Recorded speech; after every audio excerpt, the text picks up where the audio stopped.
Welcome back to Paranormal NL podcast located in Newfoundland and Labrador, Canada. That's PNL podcast for short. I'm your host and founder, Jen Nosworthy. Thank you for tuning in to UPRN, United Public Radio Network, 107.7 FM in Ireland's and 105.3 FM on that Gulf. For tonight's Labor Day special, we're entering the world of a paranormal portal. Yes, that's right, on UPRN, segment number 43 of P&L Podcast. Now, otherwise, season 3 for the folks who were following me before I joined P&L Podcast with UPRN. Now, I've got a special guest tonight waiting backstage from Idaho, USA, who I'll bring on shortly. Now it's time to grab your favorite Labor Day week cold one, a few barbecue munchies, and get ready for the spooky show tonight. Paranormal NL podcast is sponsored by the BOG team. It's a boots-on-the-ground BOG team doing historical paranormal investigations in Newfoundland, Canada. PNL Podcast believes in supporting international paranormal networking and highlighting global paranormal people, places, and things. You can follow PNL Podcast and the BOG team on their link tree at Paranormal NL Podcast. Now, let's get on with the show. I've got on with me all the way from Idaho, Brent Thomas. Welcome. Oh, thanks for having me, Jen. It's great to be back with you. I appreciate it. Yeah, welcome back. No, as I was saying earlier, for the folks who were following me before I got on UPRN, you were on season 2, episode 129 with me. Yeah, and we got to give a shout out to Chucky Danger, Charles Stevens. He was on season 2, episode 50, and season 2, episode 119. Looks like I was busy back in season 2. Yeah, Chucky's a great guy. He's been a real asset to me in my show. Yes. Big shout out to Chucky. So, Brent, for the folks who are new to you on United Public Radio Network, do you want to describe yourself a little bit? Yeah, I mean, I live in the north tip of Idaho with my wife and young child. Just turned 10 years old on July 14th. So, okay, happy birthday to you. Yeah, but I'm a lifelong experiencer of weirdness and oddities, and I don't know if that makes me a magnet, so to speak, or not. But it certainly created enough situations in my life that I really wanted to understand what this stuff is all about, and try to at least conceptualize what is it we're experiencing, because a lot of people look at the paranormal and they just dismiss it. It's like, well, this where reality went weird. It's where things just kind of glitch in the matrix. Things stood on their heads. But I think there's something a lot more profound being demonstrated to us when we have paranormal encounters, that we are seeing examples of the impossible happening right before us. You know, things that your cereal bowl shouldn't move unless you've moved it, or it's, you know, being slid by something. And so you're seeing demonstrations of energies that we don't understand interacting with our real experiences. And so talking a little bit about yourself, and I know that you were previously on season 2 episode, I think you were on episode 129, and we were giving some shout outs to Charles Stevens when you were telling us a little bit about how you got into the paranormal and how, you know, the stuff happens. Right. I think that the paranormal is demonstrating some incredible stuff. It's not like where everything is just broken or weird. It's like the breadcrumbs that just show us how dynamic and fluid reality is. And it's a saying that I use a lot on interviews, but I couldn't be more sincere that I think whatever's being shown to us is incredibly profound, and it's incredibly powerful. And it does stand to teach us about some natures of natural parts of our reality that we just don't understand yet. And so that's kind of the journey for me, is just to try to understand, what are we seeing? How is this happening in a world of, physics that say, no, these things aren't real. They don't exist. And yet they do. So And I love that you mentioned physics because, I think a lot of it is about that. When your show is called Paranormal Portal, so Mhm. is that one of the reasons why you called it that? Because you think it's related to physics? Maybe it's some kind of, maybe it is a portal. Maybe we're talking to people, through some sort of different dimension. Yeah, I think it's very possible, or at least some. In some cases, they might be multiversal counterparts of ours, where there's for some reason these diaphragms or portals open up between, and that's not exclusively. I think that a lot of it is definitely a native part of our experience in this reality, in this layer of reality that we live in.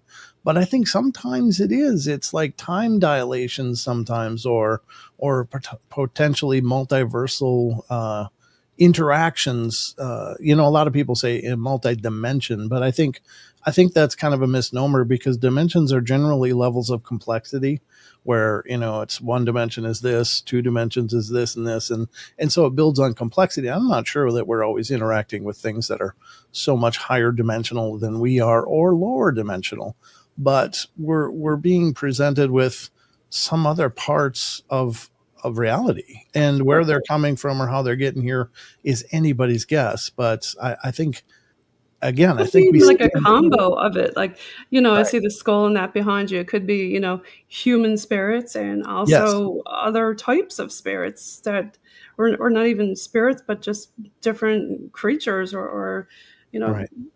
there's so many different things you can think about what they are. But have you had any experiences yourself? Oh, I've had tons of experiences.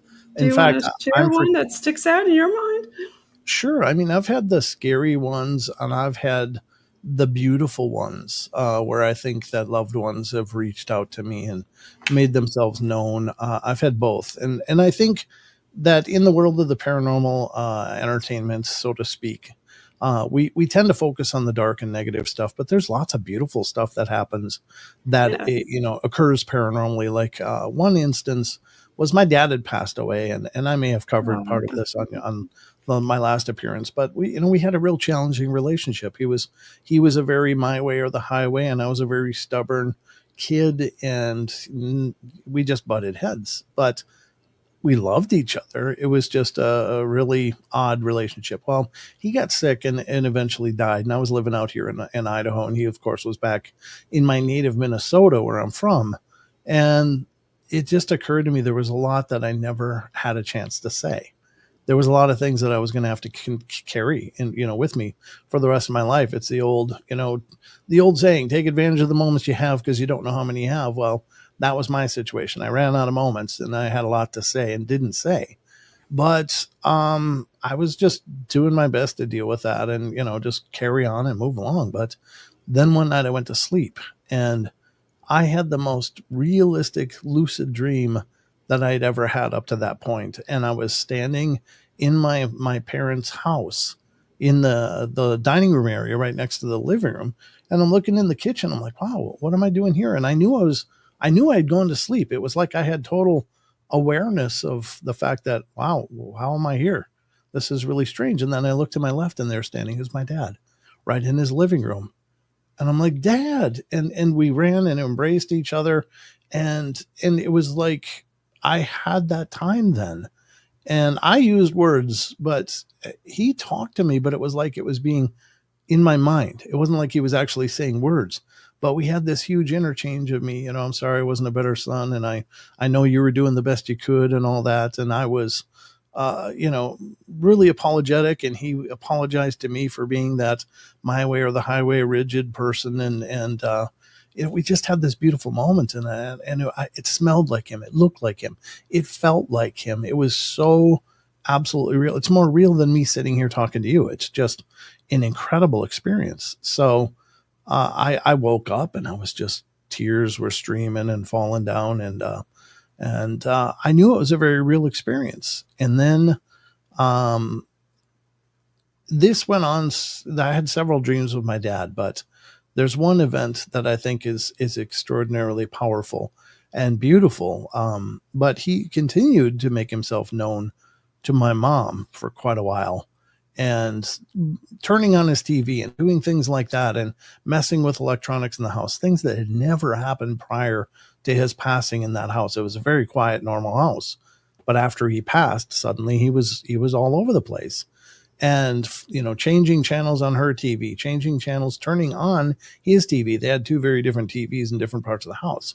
And my mom would call me and talk to me about this. And she's like, well, all this weird stuff's happening around. I said, well, I think Dad's still hanging around. I think he was, still being there, being present and being a part of the family, even though he'd passed. But I and love it that you was were able to talk with him afterwards, and because you had a lot of unfinished business, and unfortunately, a lot of people don't get to have that experience. right. Yeah. It was a real blessing.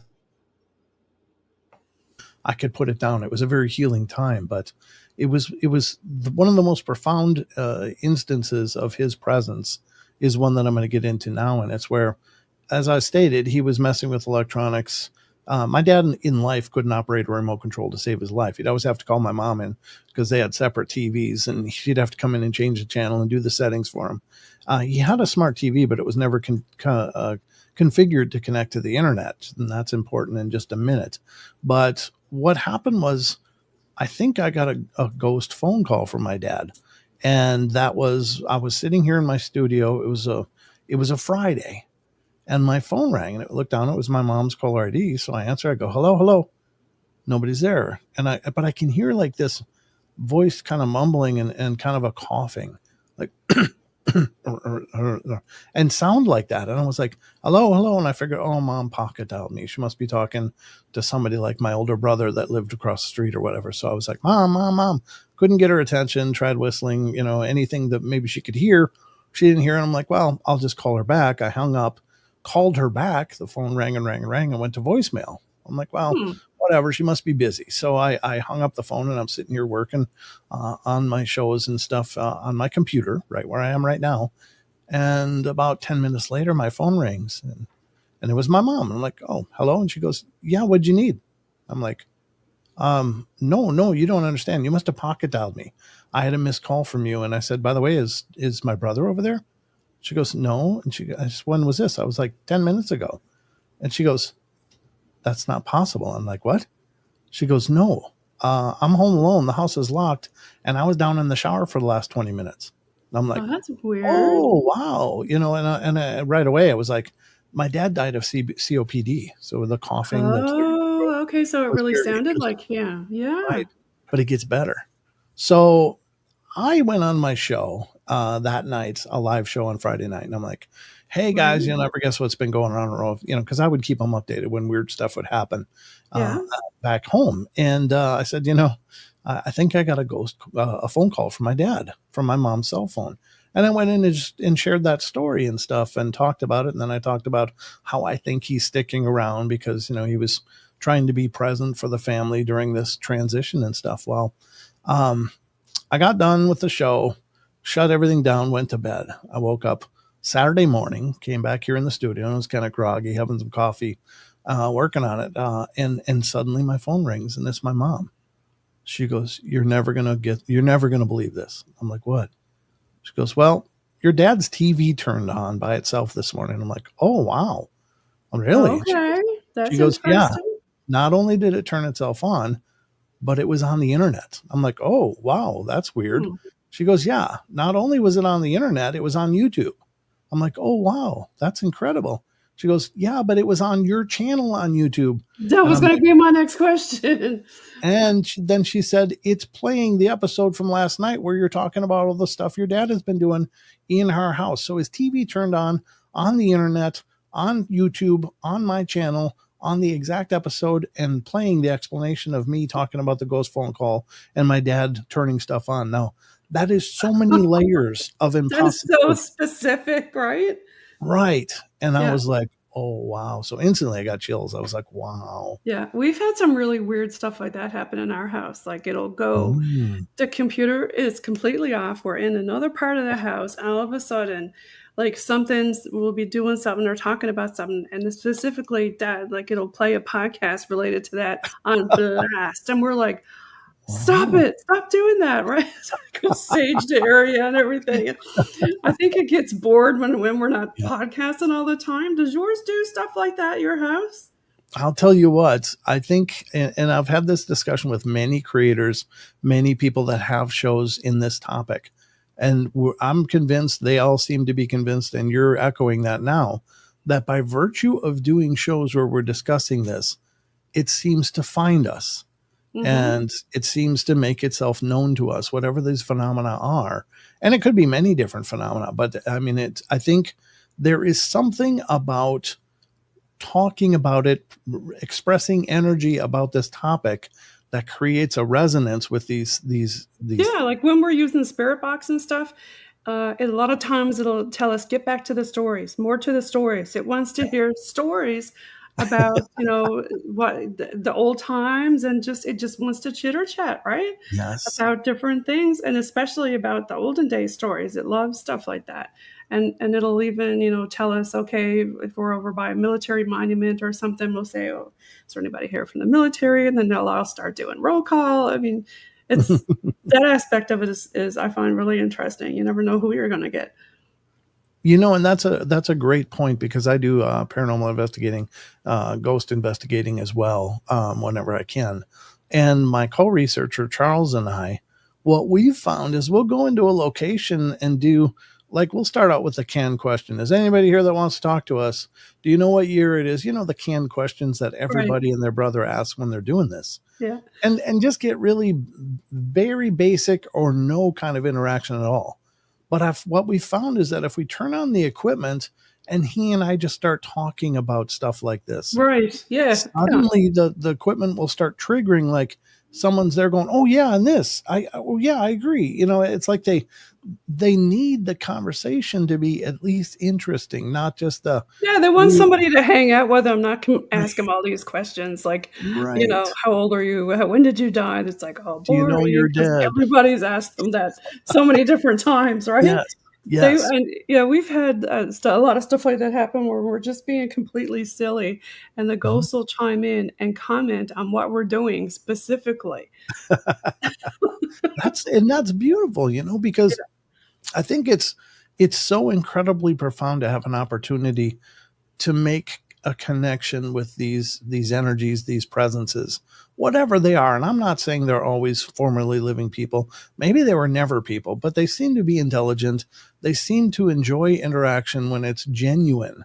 And not, I always cringe when, people go into a haunted space and they address things only for these historical figures. Well, like, is Helen Keller here? Well, maybe Helen's not there, but maybe there's 15 other things that are there going, oh, it's That's not talking right. to us, you know? Right, yeah. Right. Yeah. Yeah, I think you got to go into this stuff with an open mind, not knowing who's there, but just expressing And an then opportunity. not only those people, but further back in history, we're Yes. talking like, of the land and people who were Right. there, indigenous, shall we say, right? Yeah. Yeah. Yeah, because they're the owners of the land. But Yep. when we talk about stuff like that, have you had very many cryptid encounters, like with No. That's I only think I've ever had one of those. And I'm very fascinated and interested in the topic. I will tell you that I don't spend a lot of time in the woods, even though I live in the Pacific in the Northwest and it's all forests and beautiful around here. But, I'm I don't know. I think it's a younger man's game, going up in the mountains and hiking and doing all this stuff. I mean, I love going out there leisurely, but it's hard on me personally. So I find that I'm probably not in the proper place to have encounters, honestly, but I'm fascinated by it. My one encounter happened when I was 14 back in Minnesota. And it okay. was, I never saw what it was. I never saw what was there because I was so terrified by the fact that whatever it was right behind me and my friend. And it was growling so deeply and so powerfully that it was resonating my body. It Oh my was, gosh. and it was the biggest thing we had in this region was white-tailed deer. There is nothing that should have been able to growl like that. And I was terrified. It was just horrifying. But I was convinced whatever made that sound was about to kill me because I didn't really know about Bigfoot other than it was something in the Pacific Northwest, because that's what Leonard Nimoy on In Search of told me. It wasn't in Minnesota. This wasn't it wasn't something that I even had a concept of. It was just something angry as hell, and it was growling in such a ferocious manner and so powerfully that whatever it was, I knew it was huge, and I felt so afraid. Like this was the last moments of my life. This may very well be the last thing I'm going to hear. The last thing I wanted to do was provoke it. Now, and what you'll hear a lot of times is people talking about infrasound, and I couldn't move. I was physically paralyzed.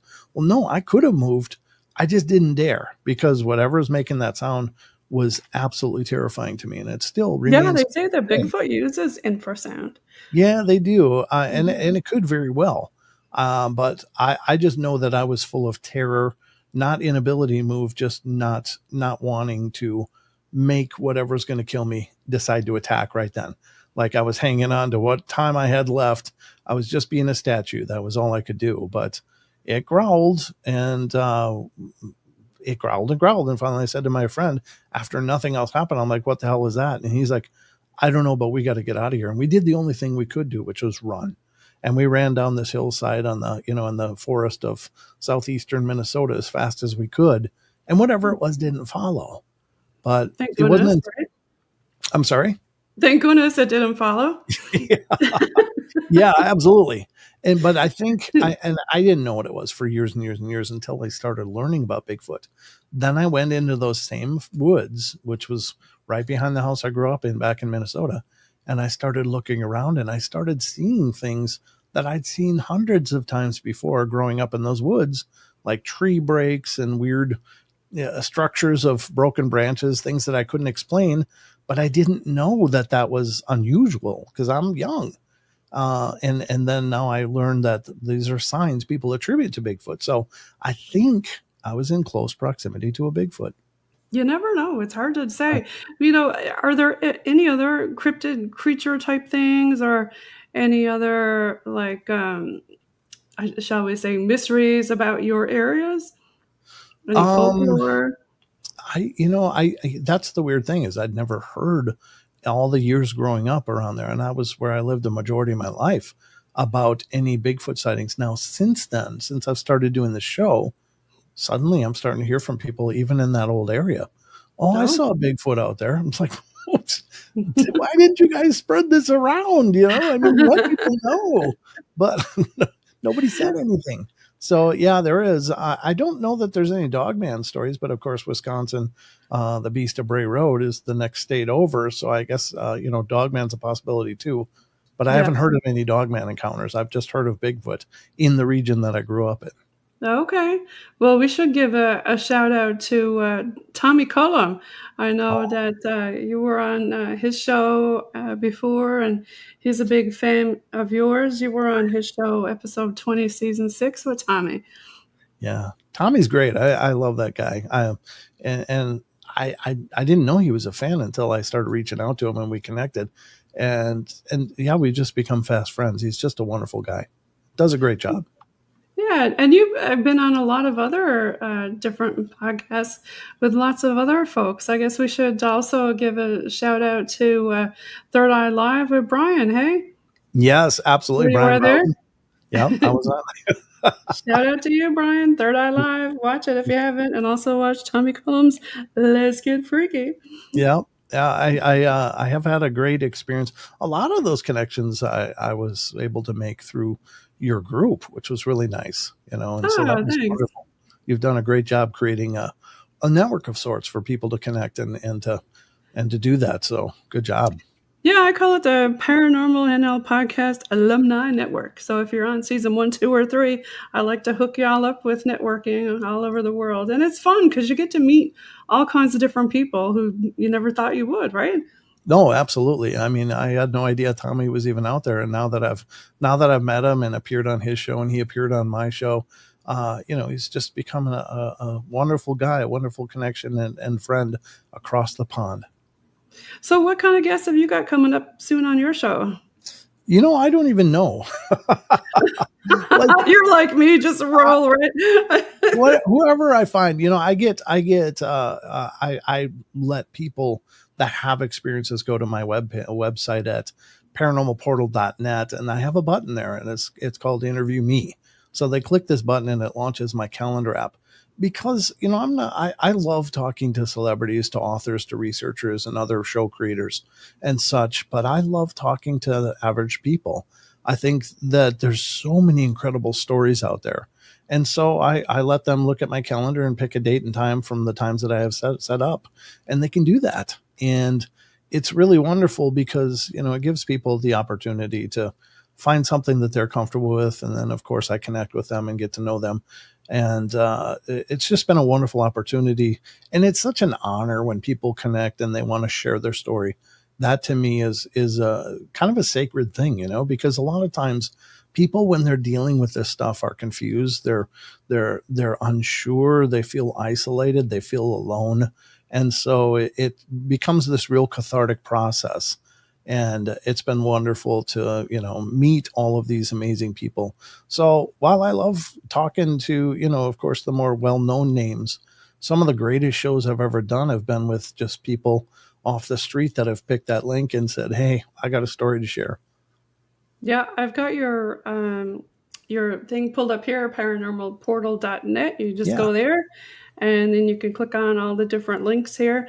And I won't do that right now because StreamYard will only allow you to have one page up at a time, and I'll be there all night trying to find stuff.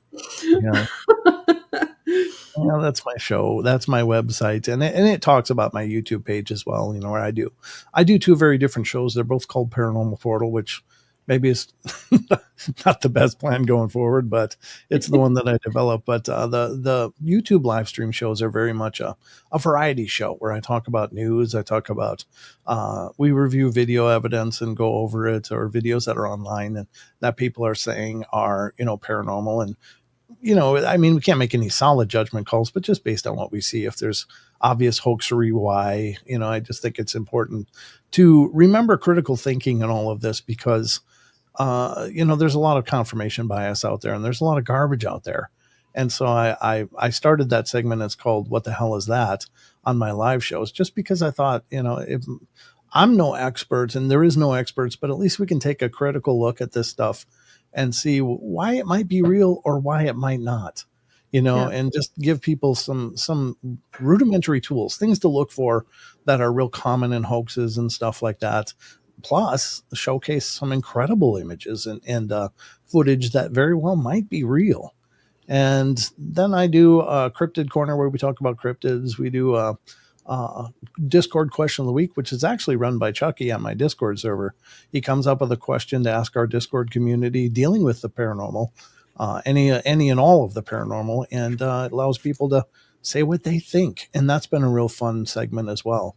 Yeah, But shout out again to Chucky Danger. You can find him on Instagram, Chucky_Danger. That's how you can find him. yes, just a wonderful, wonderful guy. But And he he's also runs the International Paranormal Linktree Alliance. Yes, I've been hosting that on the show descriptions as well, and Yeah. he's done a great job doing some incredible networking himself. But my podcasts, on the other hand, are very interview based, where it'll be someone with some stories, or it'll be a media personality of some kind, or researchers or authors or whatever, and it's kind of all of the above. But it's just it's a episodic on the podcast, whereas the live streams are much more variety based. Yeah, I like that you have so many different things that you can look at. So you've mentioned before that you did some investigations. Any other places that you've been to that stick out in your mind that you want to talk about? Sure, I've investigated Saint Ignatius, which is a pretty famous defunct hospital in Washington State, and it's a pretty amazing place. It was very quiet the 2 nights that I was there. It was. I think that this is something that can be kind of problematic in investigations, especially when you go to the really popular places. Is that I think they get kind of investigated out. In other words, Yeah. I don't think the energy goes anywhere, but it just gets tired of the same old Like we stuff. were talking about earlier, they want to hear some fresh stories, right? They Yeah. And they don't want to and answer the same questions over and over. They're like, "Hey, We want to talk to Yeah. some new people. Yeah. I don't want to answer that again. It's like doing the same questionnaire every night for, large portions of the year. Of Oh my course it God. gets played out, Can you you know? imagine Yeah. being No, in the house and the same people or different people coming in asking the same questions? But yeah, it'd what be like a other bad mall experience where all those clipboard people are hovering, you know? what other things happen with you besides like with your dad? Have you had any other stuff go on in your house? Yeah, actually, this house has been oddly well. I mean, this is where I do the paranormal portal. So, as Right. getting back to Yeah. what we are talking about, by virtue of doing this, I think it finds us. But I've had a lot of activity here, a lot of different activity. Some of it a little creepy, some of it's just more mischievous. There's I mean nothing over the top too much. I saw an orb drift by my feet, like Okay. 2 feet off the floor as it went right by me. A little ball of light about the Yeah. size of a 50-cent piece, just coming around the cupboard, went around my legs, and then just disappeared. We've And had a lot of orbs downstairs when we were doing some investigations. did And you? yeah, and it was a lot. And we actually set up the trail cam just for, shits and giggles, shall we say. Sure. And OMG, there must have been like over 50 just going mad. And we were like, Oh, yeah, we're not turning that on no more. yeah, there is something about ignorance is bliss. It's like Yeah. if you really know all of it that's going on around you, it might get a little heavy. So Yeah, maybe some it's people might find it a little bit overwhelming just to know, right? And some sure. people said, "Oh, it's probably dust." No, it wasn't dust because it like moved and followed you and did like 90-degree angles and stuff, like really weird, intelligent orbs. So Sorry, yeah, we've done I some just cleansing.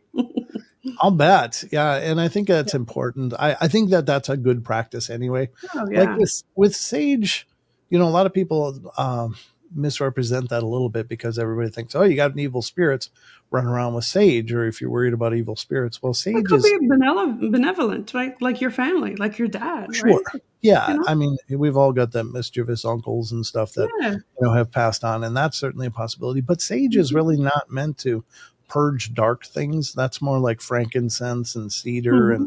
and things like that are meant Right. to really cleanse. But sage is Mhm. good for baselining energy, like yeah, Yeah. because I think that we energetically imprint on our surroundings all the time. Like Mhm. if you're in a house where there's lots of arguing and lots of pressure and stress like that, you can feel it. I mean, it's Yeah. literally tangible. So I think sage is a good practice to just bring that down to a baseline every once in a while, because I do think that hauntings can be created too, and certainly by virtue of those kind of energetic impressions and Yeah, maybe I some talked a lot about egregores with egregores. Yeah. Patty Negri and Sam Beltrusis, and I believe that too. Like if you Yes. keep acknowledging it, keep talking about it. There was a certain spirit who we had in our house who, we just had a certain name made up for it, and every time we passed by, we'd say something. But lately, we've just been ignoring it, and now you break out the SLS, we don't you don't see it, right? Oh, yeah, Because we yeah, haven't been acknowledging it. right. Yeah, and I think that that's a very real phenomenon. So I think there's certainly something that's it's good to keep in mind that the more you direct your attention and focus on something, the more it can manifest. I think. You That's know. true too. I was talking to a lady about haunted dolls lately, Mm. and like before, I was talking to her. I never even thought about them being scary because as a girl, you have dolls when you're a kid, right? Even Yeah. the Raggedy Ann doll. Like, I had one of those when I was a kid. So the Sure. Annabelle doll that don't really scare me, right? Like when I see something like that. But then, when I was talking to like Patty, she has a new book now out on dolls too, and well, they go in there because they want to be talked to and held and loved, and if you're paying attention to it, then a spirit can go in it. Right. But what do you Yeah. think about that other gentleman who passed away recently? That's a tough call. I mean, It is, obviously, yeah. by virtue of hauling the doll around, that's the first conclusion people jump to is that Annabelle did it, took another person.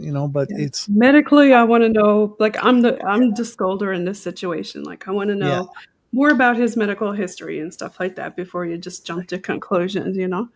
Yeah, and I saw that Amy Bruni posted that too. She's like, "Yeah, don't everybody don't link me in this. Yes, he was a wonderful guy, and it's sad that he passed away, but I don't think it has to do with the doll." And do I think it's possible?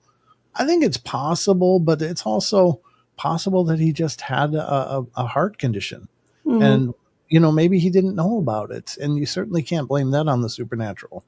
Right. You know, Yeah. people unfortunately die all the time, and it's not because of evil spirits. It is coincidental that he happened to be doing that, and he talked about having a car accident another time, and he and his wife were talking about how every time he moves that doll around, because he's been involved back when Mrs. Warren was alive, he was involved with all of this. So it's not like he just came out of the woodwork to do this. He's been around this stuff for a long time. I But actually had a few girls on from the Warren Legacy Foundation in season two. uh-huh. Folks, if you want to check them out. But yeah, the Warren Legacy, they do a lot of good work. Yeah, they do. I talked to the grandson of Mrs. Warren himself, and a nice guy. He's Mhm. down in Central America, but we had a really questionable connection, but just from internet wise. But wonderful Okay. guy. We had a great Yeah. discussion. That's always good, to have different connections with people all over the world. Do you have Yes. certain listeners from certain countries who listen into your stuff, or do you ever go look and see, hey, they're from here or there?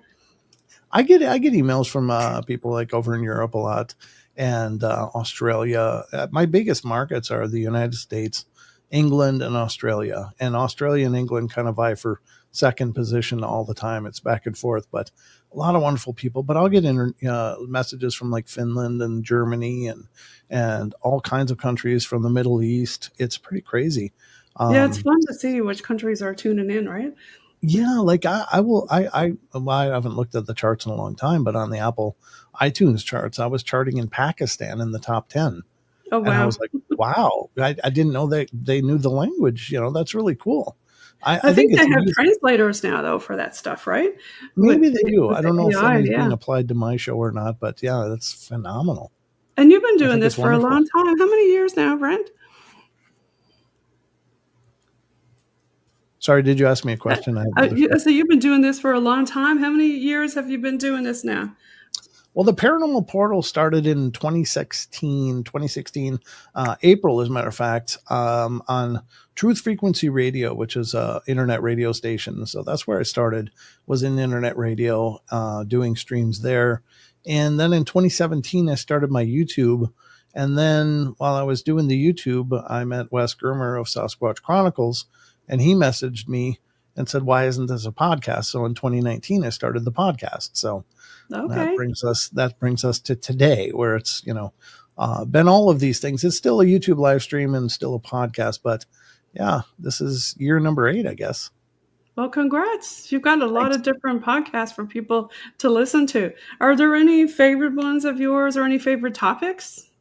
I think this is a question I get a lot, and here's the thing: I don't ever mean to, promote one over another, because again, I think all of this stuff is incredible. From we and I don't really require people to have Hollywood level stories. Like, just tell me what you've experienced. I saw Yeah. shadows running around. It's like, wow, that's amazing. But there's one show that really sticks out to me, and this is one that I was really, really looking for, and I didn't know if I'd ever find it. And that was people claiming to have encounters with vampires, like real vampires. And I Okay. researched and researched and researched it. And Mhm. all I found was the goth counterculture, where people glue fangs on. They might actually drink blood. They dress in black and they act like vampires, or very ancient historical references of villages in like Romania and Yeah. the old world and their encounters. But I was like, where are the people that are experiencing them now? Because I knew they were out there. I think I Well, saw if you're looking monsters. for stuff like that, Dr. Judd Burton is really good from Burton Beyond about Oh, I'd love to vampires. talk to him. Yeah, yeah. And Yeah. also gotta give a shout out to Keith Evans' author because he has an author of a vampire book also. But Dr. Judd Burton Mhm. gets into the nitty gritty of the vampires in relation to the Bible. Oh, phenomenal. Yeah. Yeah, yeah. But it wasn't until I suddenly got an email out of the blue, and the guy said, "I'm not going to try to explain what I think happened to me. I'll just tell you what happened and you tell me what you think. And Okay. he went into his story, and I was like, oh, there it is.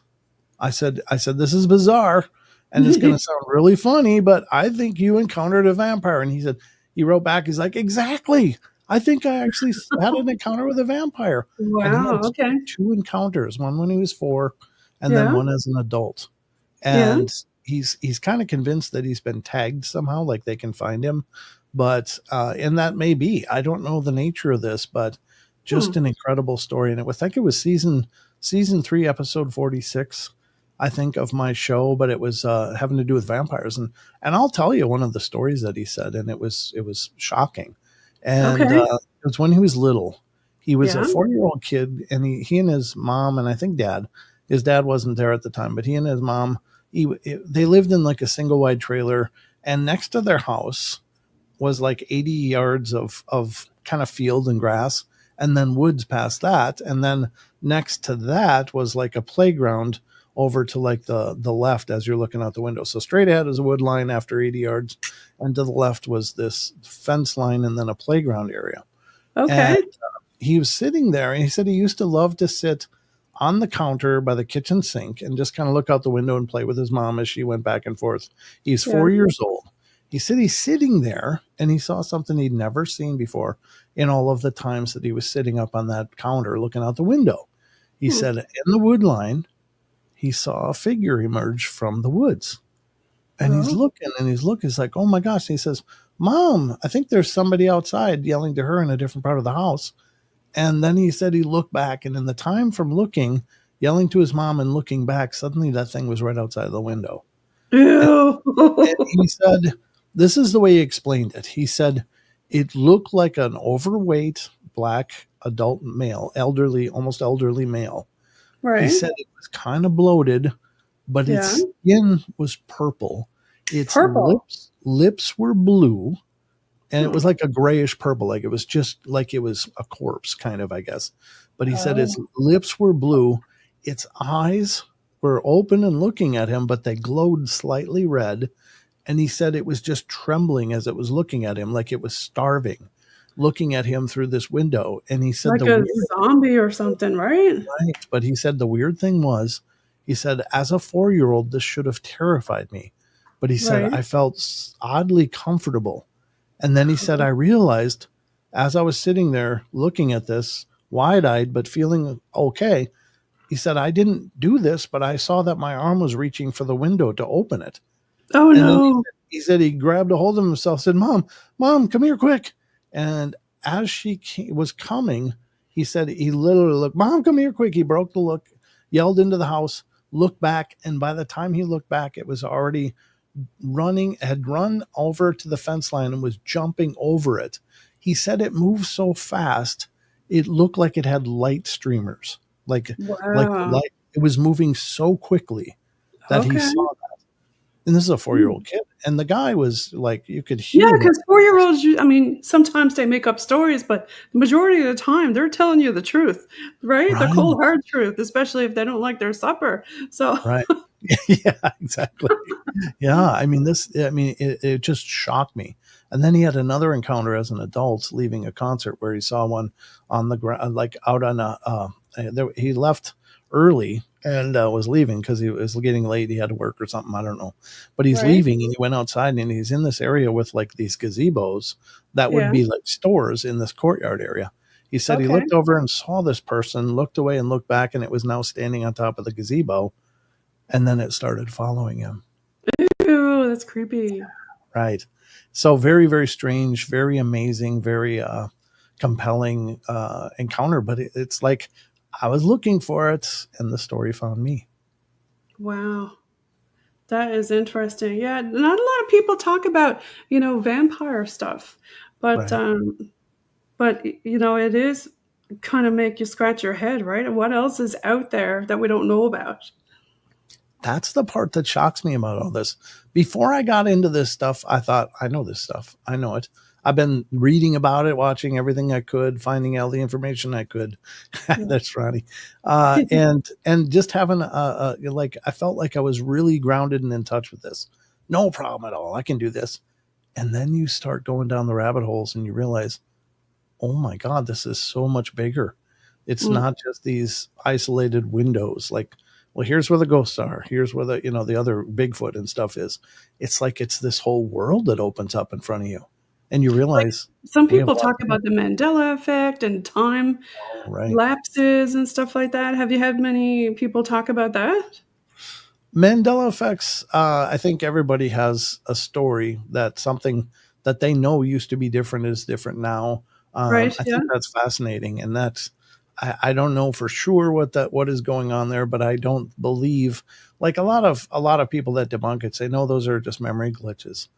Well, if a person has a memory glitch, that's fine, but if big segments of the population have the same memory glitch, Yeah, that like, what's on the go there? Like, why is that? right. I know there's had an author on, Rob, Shelsky. He has a book on the Mandela effect, and that one was pretty good. It's interesting because it makes you wonder, like, what the heck is going on, especially with all the different things, like, people are talking about, waking up and having all these, like, different things happening with different abilities and Yeah. being able to do, like, the CE5 events and stuff like that. Have you gone through any of that stuff or experienced any ET type things or CE5 things? I've not done any of the CE5 stuff. I think it's fascinating. I just haven't looked into that much personally, but I've certainly talked to people who've done it, and they swear by it that they've made contact, and I think that's incredible and amazing. But I've seen UFOs. I have seen one. My very first one was just incredible, and that was Tell me what made about it that. real. Well, I was working doing marketing for a company, a preparedness company, and I worked remotely out of Minnesota, but the company was in Indiana and then relocated to the north tip of Idaho where I am now. This is Right. why I eventually moved out here. Okay. But I was working in the marketing department, and there was going to be some contract negotiations going on about 12 years ago, roughly. The dates I'm a little foggy on now as I get older. But I was the owner of the company said, you know what, we got these negotiations going on for advertisement and stuff with these media conglomerates. So why don't you come up here to the headquarters and then we'll meet with these people and work out contracts for advertising and stuff, and then you can just stay up here rather than doing it remotely would be a mess. So I was like, sure. So I jumped on a plane and came up here, and then I got up here, and while I was up here, the owner of the company said, look, I've got this mountain house. They just bought this mountain house, and he did all this work completely off grid up in the remote mountains of the area up here. He's like, rather than put you in a hotel in town, he said, do you want to just stay up at the mountain house? And I'm like, yeah, that'd be great. Staying up in this beautiful off grid house up in the nestled up in the mountains. I was like, yeah, I could do that. So he brought me up there and he kind of showed me around and then showed me what to do because it's off the grid. There's lots of stuff you have to turn on, turn off, whatever. And so he got me all situated up there. And then he said, I've got these night vision binoculars. So if you're, want to see some Ooh. cool stuff, look around at night, and I was like, yes, I really wanted to do that. And not because I was looking for UFOs, but because I'd always heard that in our galaxy, we have mostly red stars, or there's a ton of red stars, and you can't really see them Mhm. with your naked eye. But if you can look at the night sky with night vision, you're going to see millions of more stars, and it's really incredible. So we got through the day's meetings and stuff. I traveled alone back up into the mountains where I was all by myself, and basically it's just up a logging road. It's not even really a proper road. And so I got up there and got all situated, got everything on, and I'm like, yeah, I'm going to grab those night vision binoculars and go outside. So I grab them and I go out in the on the parking area next to the cars and stuff, and I'm alone up there, nothing for miles around. And I go and look at the stars, and no kidding, it is amazing. As a side note, I would recommend to all your listeners, if you get a chance to look at the night sky with night vision, do it. You won't even recognize constellations. There's millions of more stars. It's incredible. So I'm looking around like a kid. I'm playing with night vision for the first time in my life. And I'm like, wow, this is great. I'm looking at the stars, looking around and just in amaze. And then I'm like, wow, I'm playing with night vision. Let me look at the house is situated on one slope of a mountain and there's an opposing slope. And so I looked over at that opposing slope, looking at all the trees that were just kind of dark. I mean, your eyes adjust and you can kind of see, but I could see everything with these night vision binoculars. So I'm looking around. And then I look down the driveway, which is just a wall of blackness. And with these night vision, I can see all the way down it. I'm like, wow, this is incredible. This is fun. And then I'm like, well, I'm going to look at the stars again. So I pan up And I get above the trees that are lining the driveway, these huge conifer trees, and about 30 feet above the conifer trees, no kidding, is a flying saucer just sitting there. And Ooh. I mean, it's about 100, 150 yards away. These are only 4-power night vision Yeah. binoculars, so they're not really huge magnification, but it's sitting there and it's not making noise. And I'm like, oh my God. Now, as I'm looking at it, it's not the typical flying saucer, where you have the top and the bottom plates kind of form a point around the perimeter. There was Right. a gap. There was a gap between these two plates, and in that gap were these panels, these rectangular panels, and these were flashing light in like a chasing marquee pattern, like you'd see in an old movie theaters. You know how the lights kind of chase Yeah. around it, on off, on off. That's what this was doing around it, and it's giving off light and it's flashing. I'm like, and I'm blown away because I'd always looked for years and years and years throughout my life, never seen anything, but there it was. It was sitting there right above that tree, just hovering. And I'm like, oh my God. So my mind is blowing. And I'm like, this is amazing. I got to see it with my own eyes. So I lower the binoculars, looking at the same place. I see the stars. I see the silhouette of the trees, but there's nothing there. Can't Like, see it. A lot of people say that when they look up there, they can see it on the binoculars. So when you take them off, you can't see it with your naked eye. right. And I So it makes you realized, wonder how many of these things are going around that we can't see. right. That's my point. It was that when I raised it, it was there. I thought maybe it took off. Then I listed them again. It's still there. Lower it. It's not there. And I'm like, Yeah. like that, up and down, up and down. And then it just blew my mind that they can hide. They could That's be like, right in front of you. bioluminescence, what Chucky does, right? He loves looking at stuff under the bioluminescence. Well, just think if we had like insect eyeballs or something so we could see all Right. this stuff, all the extra things that we could see, Right. right? Yep. Yep. But they know enough about us that they can hide from our native light spectrum that we can perceive. That's And right. and they, I mean, they could be sitting in your yard. They could be hovering right over your house now. You wouldn't know. Yep. They Yeah. can just We not wouldn't even know. exist. Right. Because it was silent. And so I'm looking at this and up, down, blown away. And then I realize I'm down here looking at them, and I'm like the only thing going on in this whole valley. Chances are they're hovering up there looking at me. Right, I was and a like, lot of people whoa. say they're hovering, but you can't hear nothing. But just think about it, like, when you blow a dog whistle, you can't hear that, right? Maybe they're Right. just at a different frequency, like on Skinwalker Ranch, there are all these weird frequencies that they're using. Maybe it's a frequency that we can't hear, just Yeah, kinda like infrasound, you can only feel it sometimes, right? sure. It's just a frequency we don't know is there. Well, there's sightings of UFOs that have been reported where, like, there was one I think in New Jersey, a triangular craft going on its side down basically a street, hovering over the street, and as it passed, suddenly all the sound was gone until Mm, it passed by, and then the sound came back. So okay, something about that energy seems to block the certain sound waves, in this case.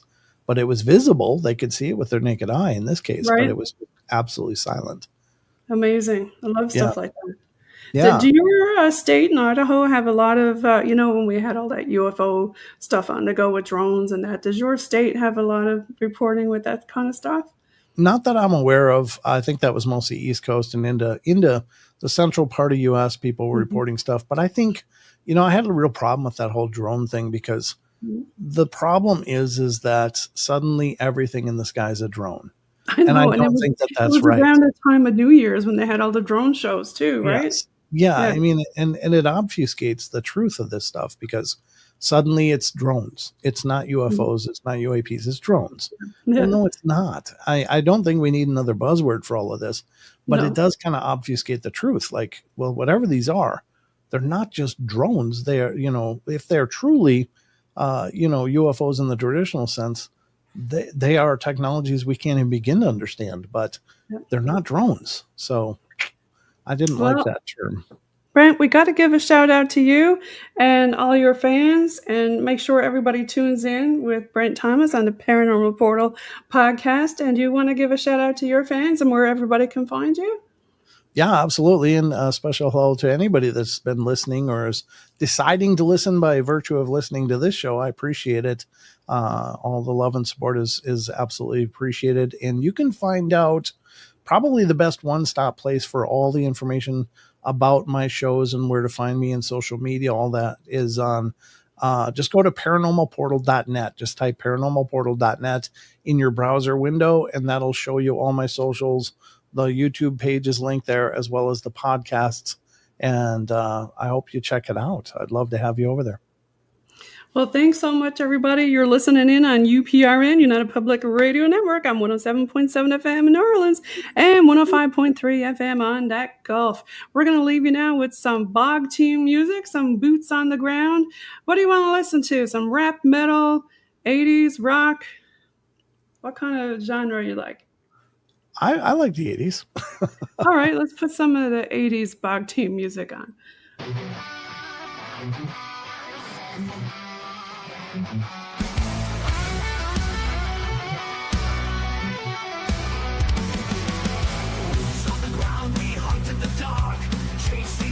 Where the whispers start, ghostly figures in the midnight hour, specters gripped with icy cold power.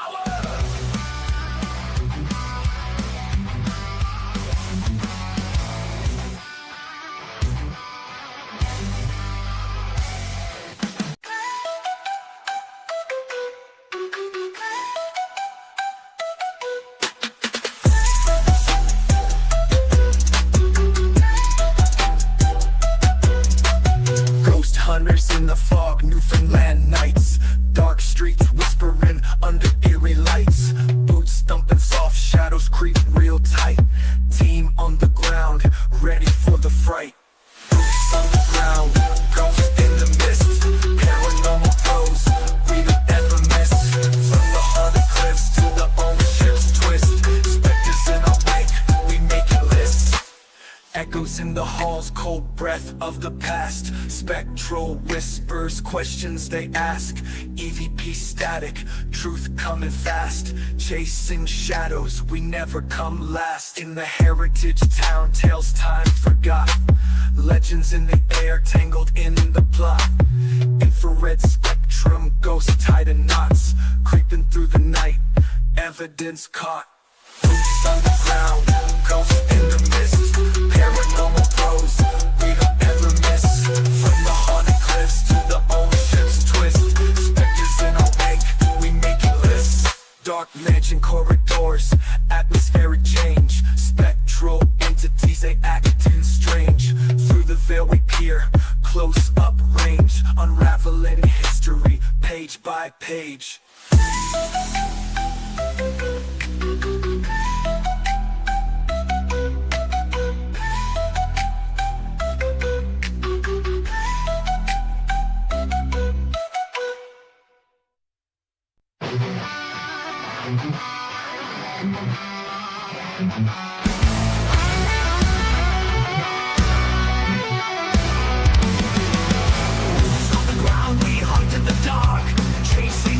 Where the whispers start, ghostly figures in the midnight hour, specters gripped with icy cold power.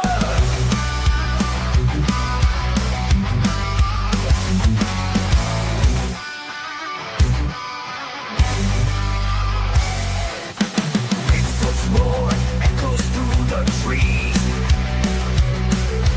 footprints vanish with the autumn breeze. Scopes on the prowl, searching for a soul that howling growl. Aliens in the sky we shout, where's the truth? Let's find it out. Science bound yet hearts of steel, the unknown close yet surreal.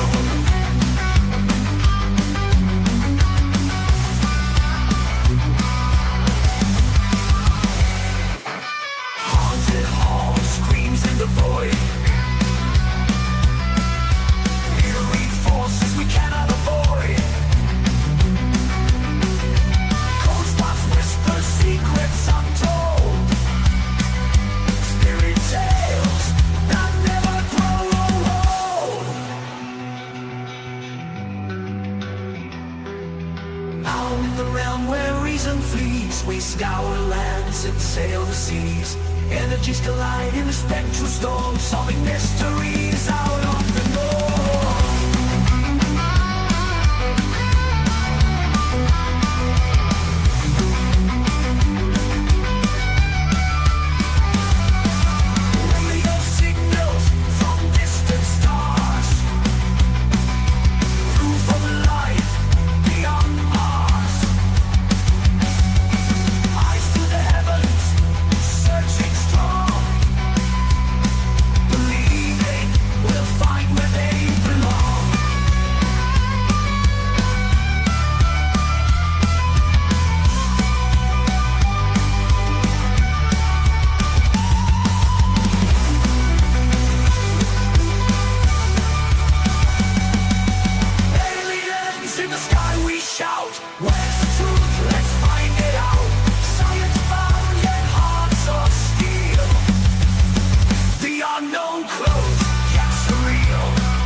streets, we scour lands and sail the seas. Energies collide in a spectral storm, solving mysteries out of the norm.